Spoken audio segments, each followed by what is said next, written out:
எழுத்தாளரும் பேராசிரியருமான தங்க ஜெயராமன் எழுதிய நம் மாணவர்களுக்கு அரசியலில் ஆர்வம் இல்லையா எனும் கட்டுரை சிந்தை இணையதளத்தில் இன்று வெளியாகியிருக்கிறது.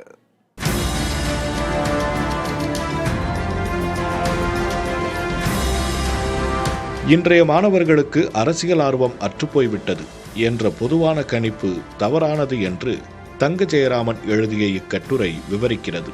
1965 ஹிந்தி எதிர்ப்பு போராட்ட கால மாணவர்களையும் இன்றைய தலைமுறையினரையும் ஒரே அளவுகோலில் வைத்து பார்ப்பது தவறு என்கிறது இக்கட்டுரை.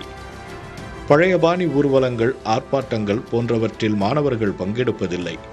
ஆனால் அவர்கள் அரசியலை விட்டு விலகவில்லை. பல்கலைக்கழக வளாகங்களில் அரசியல் உரையாடல்களுக்கான வெளி சுருங்கியதே தற்போதைய குறையாகும் என்கிறது கட்டுரை. இன்றைய மாணவர்கள் ஒருவரை ஒருவர் நேரில் பார்க்காமலேயே டிஜிட்டல் தளங்கள் வழியே பெரும் சேனையாக திரளும் ஆற்றல் கொண்டவர்கள். அவர்கள் சித்தாந்த சுமைகளை சுமக்க விரும்புவதில்லை என்கிறது இக்கட்டுரை. அரசியல் என்பது ஒரு சொடுக்கு தொலைவில் உள்ள அதிகாரம் என்பதை மாணவர்கள் உணர்ந்துள்ளார்கள். பழைய வடிவங்களில் தேடாமல் அவர்கள் உருவாக்கியுள்ள புது அரசியல் வழியே பார்த்தால் அவர்களின் அரசியல் ஆர்வத்தை கண்டடையலாம் என்று இக்கட்டுரை சுட்டிக்காட்டுகிறது.